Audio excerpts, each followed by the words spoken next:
Danny Rodriguez had always been the guy who said yes when everyone else said no. At 34, he'd built a solid reputation in Phoenix as the construction foreman who could handle the impossible jobs. While other contractors shook their heads and walked away from difficult projects, Danny rolled up his sleeves and got to work. His crew respected him for it.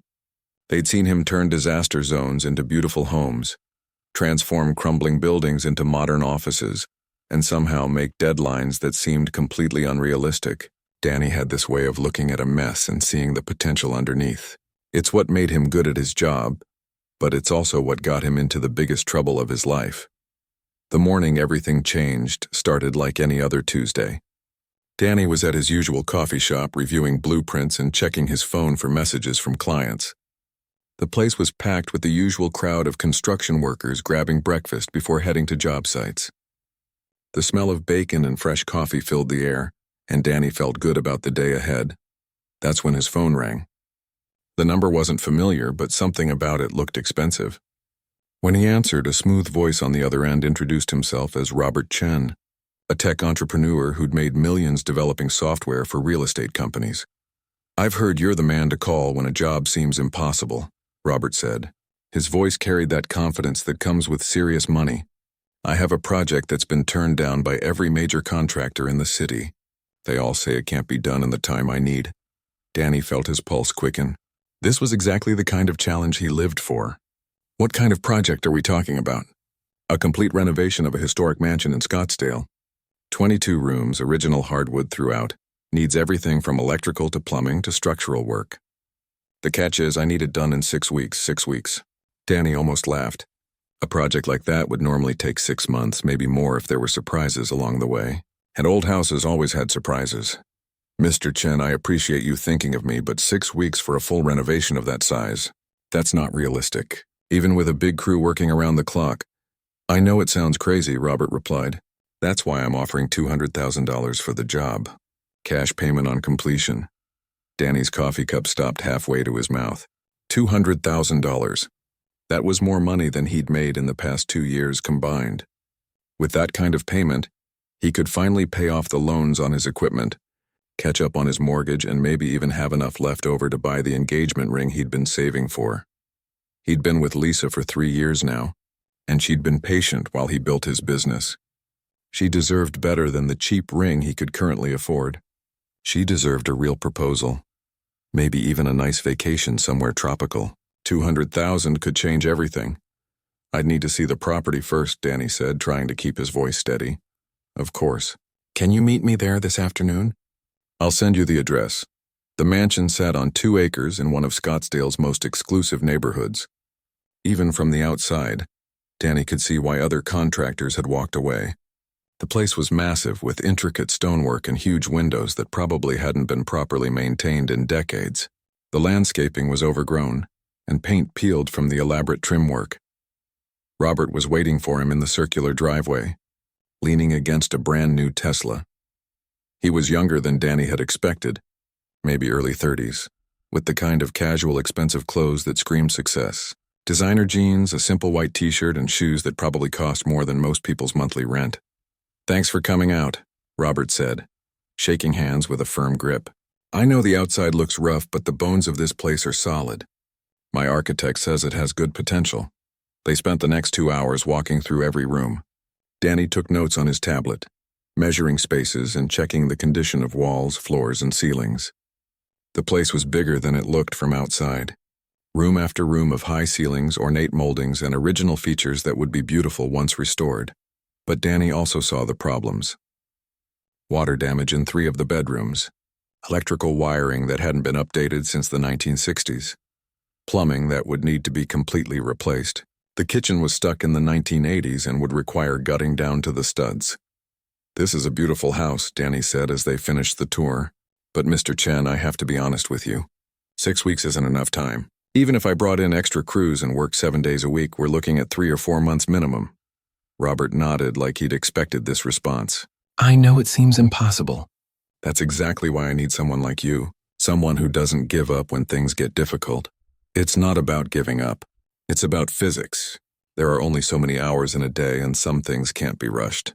Paint needs time to dry. Concrete needs time to cure. Permits take time to process. What if I told you I could fast-track the permits? I have connections at the city planning office. And money isn't an object for materials or labor. Whatever you need, whenever you need it. Danny felt that familiar tingle of excitement. The same feeling he got when he looked at a challenging project and started figuring out how to make it work. Maybe it was possible. With the right crew, working in shifts around the clock, buying premium materials that could be installed faster. Even with fast-tracked permits and unlimited budget, 6 weeks is pushing it. $250,000. The number hit Danny like a physical force. $250,000. Life-changing money.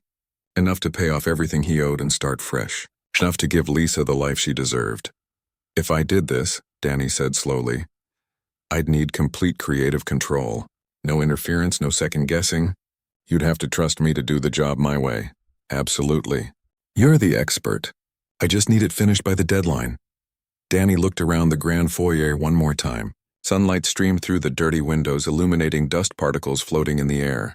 He could picture how magnificent this place would look when it was finished. The restored hardwood floors gleaming, the walls freshly painted, modern fixtures complementing the historic charm. Why the rush? He asked.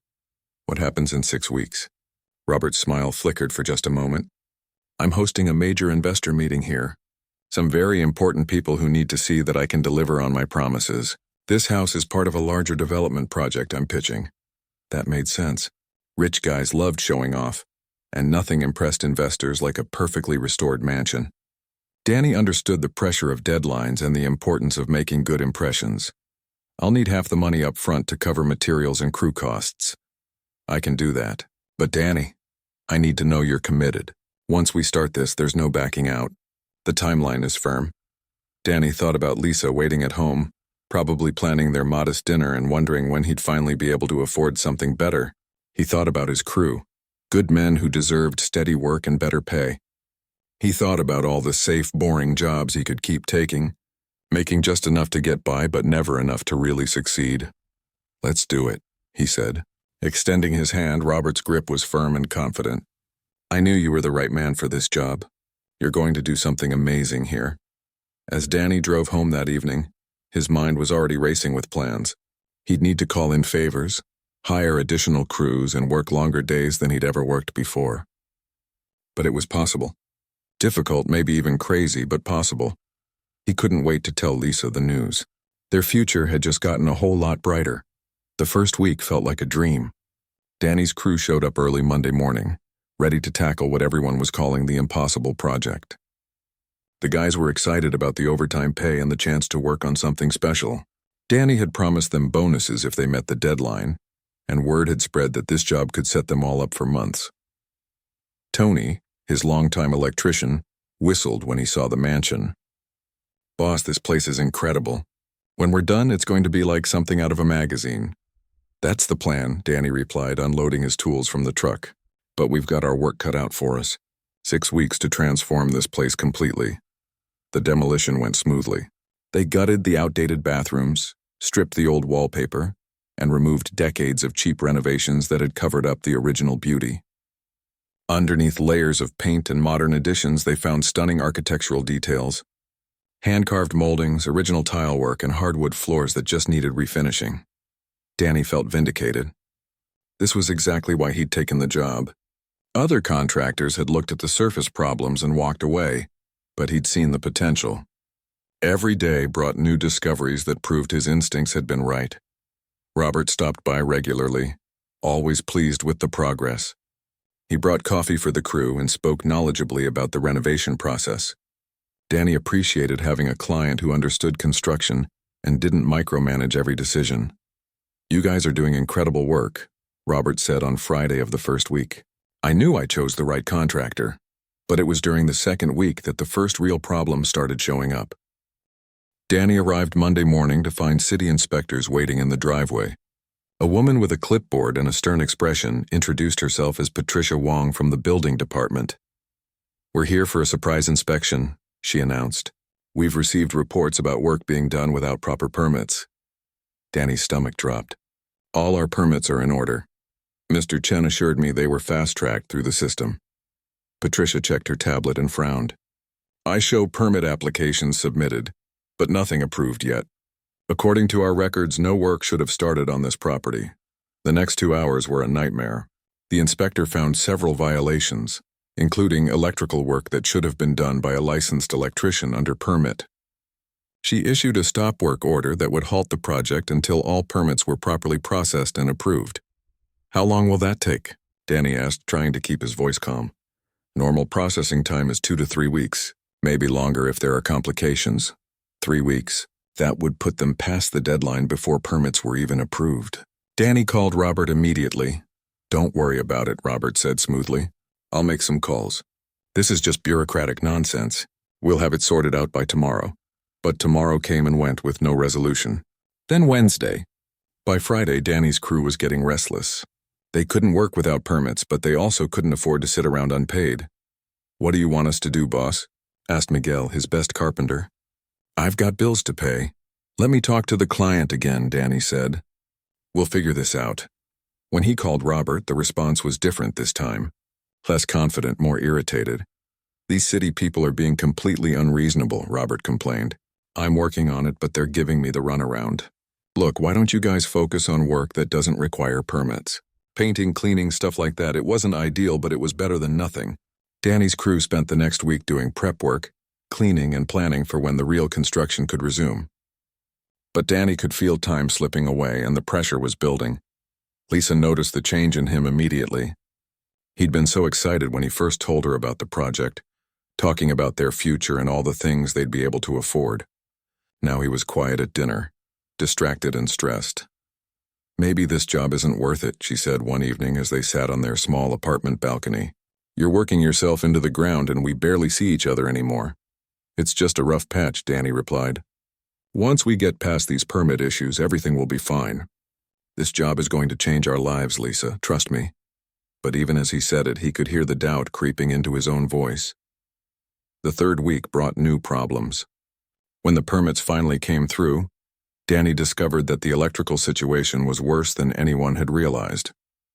The house had been rewired multiple times over the decades, creating a tangled mess of old and new systems that didn't meet current code requirements.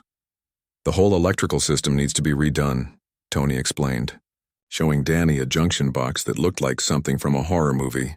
Whoever worked on this place before didn't know what they were doing. It's actually dangerous. Rewiring the entire house would add at least 10 days to the project. Danny called Robert with the bad news. How much extra will it cost? Robert asked. It's not just about cost. It's about time. We're already behind schedule because of the permit delays. Danny, I need this project finished on time. That was our agreement. Find a way to make it work. The pressure in Robert's voice was new. Gone was the understanding client who brought coffee and praised their work. This sounded like a man who was used to getting his way and didn't like being told no. Danny started putting in 18-hour days, arriving before dawn and leaving well after dark. He hired additional electricians and paid premium rates for weekend work. The project was eating through the budget faster than expected, but he was determined to make the deadline work. That's when the plumbing problems revealed themselves. It started with a small leak in the master bathroom. When Miguel investigated, he found that the pipes behind the wall were corroded beyond repair. What should have been a simple fix turned into a major excavation project. Boss, you need to see this, Miguel called from the basement. Danny descended the stairs to find Miguel standing in 2 inches of murky water. The basement ceiling was dripping steadily, and the smell of sewage was unmistakable. The main sewer line is cracked, Miguel explained. It's been leaking for who knows how long. The water damage is extensive.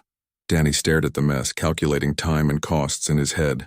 Fixing the sewer line would require digging up part of the yard and coordinating with the city utilities department. More permits, more delays, more money. His phone rang. Lisa. Hey, are you coming home for dinner? I made that pasta you like. Danny looked around the flooded basement, listening to water drip from the ceiling. I'm going to be late again. There's a situation here I need to deal with. Danny, you've been late every night this week. When was the last time we actually spent an evening together? I know.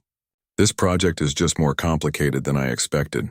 But once it's finished, there will be another project, another deadline, another crisis. Lisa's voice was tired, disappointed. Danny wanted to reassure her. to promise that things would get better. But standing in the flooded basement, he wasn't sure he believed it himself. After she hung up, Danny called Robert to explain the latest setback. "This is getting ridiculous," Robert said. "Every week it's something new. Are you sure you're the right contractor for this job?" The question stung. Danny had built his reputation on being the guy who could handle anything, and now his biggest client was questioning his abilities. "These aren't problems I created," Danny replied. "This is a 70-year-old house that's been poorly maintained. We're discovering issues that weren't visible during the initial inspection. I don't care about excuses. I care about results. The deadline hasn't changed." That night, Danny sat in his truck outside the mansion, too exhausted to drive home. His crew was losing confidence in the project. Lisa was losing patience with his absence, and Robert was losing faith in his abilities. But $250,000 was still $250,000. Life-changing money that would solve all his financial problems and give him the future he'd dreamed of. He just had to find a way to make it work, no matter what it took. By the fourth week, Danny was running on pure determination and coffee. The mansion had become his obsession, consuming every waking moment and most of his dreams. He'd moved a cot into one of the finished rooms so he could sleep on site and save the hour-long commute to his apartment. The sewer line repair had taken 3 days and cost more than he'd budgeted for the entire plumbing job. But they'd gotten it done, and the basement was finally dry. The electrical work was progressing, though slowly. Tony and his team were working 12-hour shifts, running new wiring through walls and installing modern panels that would bring the house up to code. Danny felt like he was finally getting ahead of the problems when disaster struck on a Tuesday morning. He arrived at the mansion at 6 a.m. to find water streaming from under the front door. His heart sank as he rushed inside to discover the basement flooded again, but this time much worse. Water was cascading from the ceiling like a waterfall, and the sound echoed through the entire house. "Miguel!" he shouted, splashing through ankle-deep water to find his foreman. "Over here, boss." Miguel's voice came from near the back of the house. "You're not going to believe this." Danny found Miguel standing in the utility room, staring up at a massive pipe that had burst open like a flower. Water was shooting out with incredible force, already soaking through the ceiling of the room above. "The water main," Miguel explained. "Looks like it couldn't handle the pressure changes from all the plumbing work. This pipe is probably original to the house." Danny's knees nearly buckled. A burst water main wasn't just a plumbing problem. It was a catastrophe. The water would damage everything they'd already completed. Hardwood floors, drywall, electrical work, everything. "Shut off the main valve," Danny yelled. "Already did. But boss, look around. 3 weeks of work is ruined." Danny slowly turned in a circle, taking in the devastation. Water was seeping through the walls into adjacent rooms. The beautiful hardwood floors they'd spent days refinishing were already warping. Electrical outlets were sparking and shorting out. His phone rang. "Robert. Danny, I just got a call from my security company. They're showing water sensors going off at the house." "What's happening?" Danny closed his eyes and tried to find words that would make the situation sound less catastrophic than it actually was. "We've had a water main break. It's significant, but we can handle it." "How significant?" "The basement is flooded and there's water damage to several rooms. We'll need to replace some of the work we've already completed." The silence on the other end of the line lasted so long that Danny wondered if the call had dropped. "I'm coming over," Robert finally said. His voice was cold. Robert arrived an hour later with someone Danny hadn't met before, a thin man in an expensive suit carrying a briefcase and a tablet. "This is my attorney, James Morrison," Robert said without introducing Danny. "James, show him what you found." The attorney opened his tablet and pulled up what looked like building inspection reports. "Mr. Rodriguez, we've been reviewing the permits and code compliance for this project. It appears there are several serious violations." Danny's mouth went dry. "What kind of violations?" "Electrical work that doesn't meet current standards, plumbing modifications done without proper inspections, and now flood damage that could pose safety hazards." "Those aren't violations," Danny protested. "We're in the middle of bringing everything up to code. The work isn't finished yet." Robert stepped forward, his friendly demeanor completely gone. "Danny, I'm going to be very clear with you. This project has been nothing but problems from day one. Delays, cost overruns, and now this flood. I need to protect my investment." "What does that mean?" "It means the city inspector is coming back tomorrow for a full review. If there are code violations, work stops completely until everything is fixed and re-inspected. Danny felt the walls closing in. A full city inspection now would be a disaster. Half the work was incomplete, damaged, or temporarily non-compliant because they were in the middle of upgrades. Mr. Chen, if you just give me 2 more weeks, I can fix everything. The flood damage isn't as bad as it looks, the attorney spoke up. Mr. Rodriguez, are you aware of the penalty clauses in your contract? Danny's mind went blank. Penalty clauses? He'd been so focused on the money and the timeline that he hadn't carefully reviewed the fine print. If the project isn't completed on time and to code, you're liable for damages equal to 50% of the contract amount, the attorney continued. That would be $125,000. The number hit Danny like a physical blow. He owed money he didn't have for a project that was falling apart around him. There's more, Robert added. The contract also states that any work found to be substandard becomes my property without compensation. Essentially, you've been working for free. Danny stared at them both, his mind racing. This couldn't be legal, could it? I need to review my contract, he said weakly. Of course, the attorney replied, handing him a business card. You should have your lawyer contact me. After they left, Danny sat alone in the flooded mansion, water dripping around him like rain. He called his insurance company, hoping for some relief, but the news was just as bad.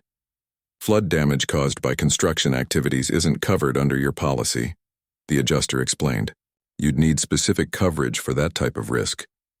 Danny's next call was to his lawyer, a local attorney who'd helped him set up his business. The conversation was brief and devastating. Danny, this contract is terrible. It's so one-sided that I'm surprised you signed it. The penalty clauses alone could bankrupt you. Is there any way out of it? Not without proving fraud or misrepresentation, and that would be very difficult. You signed this voluntarily. That evening, Danny finally went home to his apartment. Lisa was waiting for him, but one look at his face told her everything she needed to know. What happened? She asked gently. Danny collapsed onto their couch and told her everything. The flood, the penalties, the attorney, the inspection. When he finished, they sat in silence for a long time. How much money are we talking about? Lisa finally asked. More than we have. More than I can borrow. If I can't finish this project, I'll lose everything. Lisa was quiet for another moment. Danny, I've been thinking about us lately. About our future. Something in her voice made Danny look up. I love you, she continued. But I feel like I don't even know you anymore. You're never here. When you're here, you're thinking about work. We don't talk about anything except this project. Lisa, once this is finished... No, Danny, listen to me. This isn't about the project. This is about who you've become. You took on something impossible because you couldn't say no to a challenge, and now you're destroying yourself trying to make it work. Danny wanted to argue, but he couldn't find the words. Looking around their small apartment, seeing the worry in Lisa's eyes, he realized she was right. He'd been so focused on the money and the challenge that he'd lost sight of what really mattered. I don't know how to fix this, he admitted. Lisa sat down next to him and took his hand. Maybe it can't be fixed. Maybe some things are meant to fail. The next morning brought the city inspector and the worst news yet. Not only were there code violations, but the flood damage had created potential safety hazards that required immediate attention. Work was halted indefinitely pending a complete review and remediation plan. Danny's crew gathered around him in the mansion's driveway, waiting for instructions that he didn't have. What do we do now, boss? Tony asked. Danny looked at his loyal crew, men who'd trusted him and followed him into this disaster. They had families to feed and bills to pay, and he'd let them down. I don't know, he said honestly. I really don't know. That afternoon, Miguel approached him privately. Boss, I hate to do this, but I got an offer for steady work with another contractor. Good pay, reliable schedule. I need to take it. One by one, the rest of his crew came to him with similar news. They were sorry, they respected him, but they couldn't afford to wait around for a project that might never be completed. By Friday of the 4th week, Danny was standing alone in the flooded mansion, surrounded by the wreckage of his biggest dream and his worst nightmare. The legal papers arrived on a Monday morning, delivered by a man in a suit who apologized as he handed Danny the thick envelope. Inside were documents that would change his life forever. A lawsuit demanding $125,000 in damages, plus attorney fees and court costs. Danny stared at the papers in his small apartment kitchen, the words blurring together as he tried to understand the full scope of what was happening to him. Robert wasn't just taking the completed work without payment. He was demanding money that Danny didn't have for allegedly breaching their contract. "You need to fight this," Lisa said, reading over his shoulder. "This can't be legal." But Danny's lawyer delivered more bad news when they met that afternoon. "The contract is ironclad," Attorney Peterson explained. "Your client was smart. He included every possible protection for himself and left you completely exposed. The penalty clauses are enforceable, and since you didn't complete the work on time, you're in breach. But the problems weren't my fault. The permits, the flood, the hidden damage, none of that was predictable. That's irrelevant. The contract doesn't include provisions for unforeseen circumstances. You agreed to complete the work regardless of complications." Danny felt like he was drowning. "What are my options?" "You can try to settle for a lower amount, or you can fight it in court and probably lose. Either way, you're looking at significant legal costs and a judgment against you." The next few weeks became a blur of legal meetings, phone calls with creditors, and sleepless nights staring at the ceiling. Danny tried to find new work to pay for his mounting legal bills, but word had spread quickly through Phoenix's tight construction community. "Sorry, Danny," said Frank Morrison, a general contractor who'd hired him several times before. "I heard about the Scottsdale project. I can't take that kind of risk with my clients." It was the same story everywhere he went. No one wanted to hire a contractor who was involved in a high-profile lawsuit, especially one involving code violations and project failure. Danny's reputation, built over 15 years of solid work, was destroyed in a matter of weeks. The worst part was discovering how Robert had documented everything. During the legal discovery process, Danny learned that his client had been recording their conversations, photographing problems, and building a case against him from the very beginning. He planned this, Danny told Lisa one evening as they sat in their apartment. He knew the timeline was impossible. He knew about the permit problems. "He set me up to fail. Can't you use that in court? My lawyer says it doesn't matter. Even if Robert was planning to sue me from the start, I still signed the contract. I still agreed to the terms." The financial pressure was crushing. Danny had to take a job as a day laborer, working for minimum wage on projects he used to supervise. His former crew members were sympathetic but couldn't help. They all had families to support and couldn't risk their own jobs by associating with him. The foreclosure notice on his apartment came in month 3 of the legal battle. Danny and Lisa had been living on their savings, but between lawyer fees and basic living expenses, the money was gone. "We need to talk," Lisa said on the night they got the eviction notice. Danny knew what was coming. He'd seen it in her eyes for weeks. The disappointment, the exhaustion, the slow realization that their life together wasn't going to be what they'd planned. "I can't do this anymore," she said gently. "I love you, but I can't watch you destroy yourself. And I can't let you destroy me too. Lisa, please. Once this legal stuff is settled, we can start over. I'll take regular jobs, steady work. No more impossible projects." Danny, look around. "Look at what we've become. We're living on ramen noodles, and I'm working double shifts at the restaurant just to pay for a lawyer who says we're probably going to lose anyway." She was right, and they both knew it. Danny had gambled everything on one project and lost not just money, but his career, his home, and now the woman he loved. Lisa moved out on a Thursday. She took only her clothes and personal items, leaving behind the engagement ring Danny had finally been able to afford just before the mansion project started. "I'm sorry," she said as she hugged him goodbye. "I really thought we could make it work." Alone in the empty apartment, Danny faced the reality of his situation. The lawsuit was moving forward regardless of his ability to pay. His lawyer recommended bankruptcy as the only way to protect himself from complete financial ruin. "You'll lose everything," Peterson explained, "but at least you'll have a chance to start over without this debt hanging over you." The bankruptcy proceedings were humiliating. Danny had to list every asset, every debt, every financial mistake he'd made.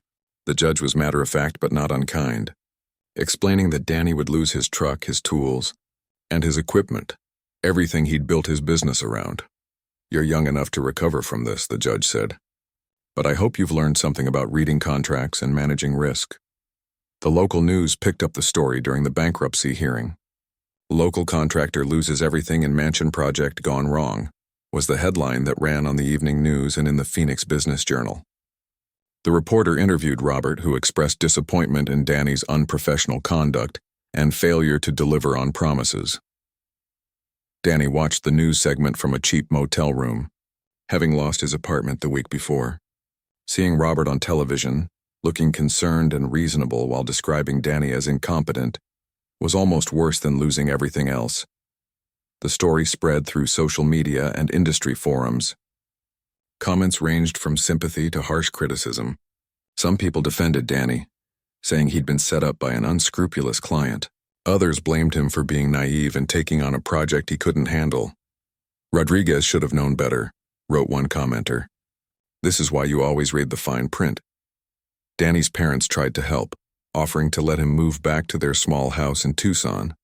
But at 34, the idea of living in his childhood bedroom felt like the final admission of complete failure. "We don't understand what happened," his mother said during one of their phone calls. "You were always so good at construction. How did it go so wrong?" Danny didn't know how to explain it.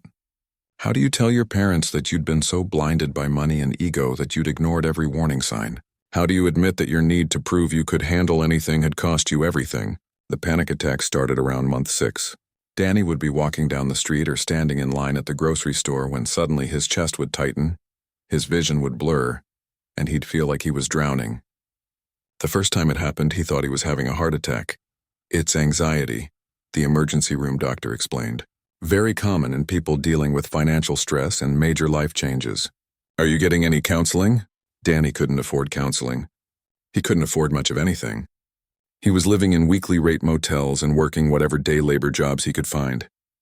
The construction skills that had once been his pride were now just a painful reminder of what he'd lost.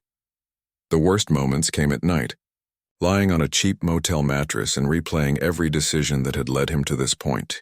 If he'd just said no to Robert's project, if he'd read the contract more carefully, if he'd walked away when the first problems started appearing. But the what-ifs were endless and pointless. The damage was done, and Danny was learning that some mistakes can't be undone. Some failures are so complete that they reshape everything that comes after. 18 months after signing the contract that destroyed his life, Danny was a completely different person. The confident contractor who'd once tackled impossible projects was gone, replaced by someone who understood exactly how quickly everything could fall apart. The community center smelled like fresh coffee and sawdust when Danny walked in for the first time. He'd seen the flyer at the labor office, volunteers needed for Habitat for Humanity build, and figured he had nothing better to do on a Saturday morning. At 36, Danny looked older than his years. 2 years of financial stress, legal battles, and starting over from nothing had left their mark. His clothes were clean but worn, and he carried a small toolbox containing the few basic tools he'd been able to afford since losing everything. "First time volunteering?" asked a cheerful woman with gray hair and paint-stained hands. Her name tag read Margaret, Site Supervisor. "Yeah," Danny replied. "I have some construction experience. Thought maybe I could help." Margaret's eyes lit up. "Construction experience? That's wonderful. We always need skilled volunteers. What's your background?" Danny hesitated. Explaining his background had become complicated. "I used to run my own contracting business. Residential construction, renovations, that kind of thing. Used to." "It's a long story." Margaret studied his face for a moment, then smiled kindly. "Well, we're building a house for the Johnson family today. They have 3 kids and have been living in a 2-bedroom apartment for 6 years. Want to help us give them something better?" That first day changed something fundamental in Danny. Working alongside other volunteers, he helped frame walls for a modest 3-bedroom house. The pace was relaxed, the atmosphere was friendly, and for the first time in 2 years, Danny felt useful again. The Johnson family was there too, working on their own future home. Maria Johnson, a single mother who worked 2 jobs to support her children, was learning to use a power drill. Her kids played nearby while volunteers taught them about construction. "This is going to be our house?" asked her youngest daughter, a girl of about 8 who watched everything with wide eyes. "Yes, baby," Maria replied. "Our very own house." Danny watched the interaction and felt something stir inside him that he'd almost forgotten existed. Pride. Not the ego-driven pride that had led him to take on impossible projects, but the quiet satisfaction of doing something meaningful. When the day ended, Margaret approached him again. "You really know what you're doing," she said. "Would you consider volunteering regularly? We build year-round and we could use someone with your skills." Danny found himself saying yes before he'd really thought about it. Over the next few months, Danny became a regular at Habitat Builds. He worked with families who had never dreamed of owning a home, teaching them basic construction skills while helping build their futures. The work didn't pay anything, but it fed something in his soul that had been starving. It was during his 4th month of volunteering that he met Kevin Martinez, a social worker who was also a regular volunteer. "I keep meaning to ask," Kevin said one Saturday as they installed kitchen cabinets together. "What's your story? You clearly know construction better than most professionals I've met." Danny had been dreading this question but had also been expecting it. Over lunch break, sitting on the tailgate of Kevin's truck, he told the whole story. The mansion project, the lawsuit, the bankruptcy, losing Lisa and everything he'd worked for. Kevin listened without judgment, occasionally asking clarifying questions but mostly just letting Danny talk. "That's rough," Kevin said when Danny finished. "But you know what strikes me? You're here. After all that, you're still trying to help people." "I don't know what else to do," Danny admitted. "Regular construction jobs are hard to come by when you have my reputation. And honestly, I'm not sure I trust myself with big projects anymore." "Maybe that's not a bad thing," Kevin replied.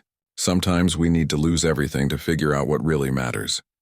Kevin introduced Danny to other opportunities in the nonprofit world. Soon he was volunteering for multiple organizations, helping seniors with home repairs, teaching construction skills at a job training center, and working disaster relief when storms damaged homes in low-income neighborhoods. The work was often difficult and always underpaid, but Danny discovered something he'd never experienced in his contracting business: genuine satisfaction. When he helped an elderly woman repair her leaky roof, or taught a teenager how to use a saw safely, he felt like he was making a real difference. It was during a disaster relief project in Tempe that Danny learned something that changed his perspective on the mansion project entirely. He was working alongside another volunteer, a retired attorney named Bill, when the conversation turned to unscrupulous contractors and predatory business practices. "There's this guy in Scottsdale," Bill mentioned. "Robert Chen, made millions in tech, then got into real estate development. He's got quite a reputation for setting up contractors to fail and then seizing their work through legal manipulation." Danny's hammer stopped in mid-swing. "Robert Chen? Yeah, you know him. He's been pulling the same scam for years. Offers impossible contracts to desperate contractors, documents everything when they inevitably run into problems, then sues them for damages while keeping all the completed work." Danny sat down hard on a stack of lumber. "He did that to me." Bill looked surprised. "You're Danny Rodriguez? I heard about that case. Man, I'm sorry. Chen's gotten away with that trick at least a dozen times. The legal community knows about it, but the contracts are technically valid even if they're ethically terrible." Learning that he hadn't been Robert's only victim was oddly liberating. Danny had spent 2 years believing that his failure was entirely due to his own poor judgment and incompetence. While he still took responsibility for his decisions, knowing that he'd been deliberately targeted by a serial predator helped him begin to forgive himself. But more importantly, it motivated him to do something he'd been avoiding: try to rebuild his professional life. Danny started small, taking on minor handyman jobs for neighbors and friends. He was careful to keep his projects manageable and his contracts simple. No more impossible deadlines. No more gambling everything on one big score. Word spread slowly through the nonprofit community that Danny was available for small jobs. His work was good, his prices were fair, and his communication was honest. He made a point of under-promising and over-delivering, the opposite of his old approach. "Danny's the most careful contractor I've ever worked with," said one client, an elderly man whose bathroom Danny had renovated. "He explained every step, showed me alternatives when problems came up, and finished exactly when he said he would."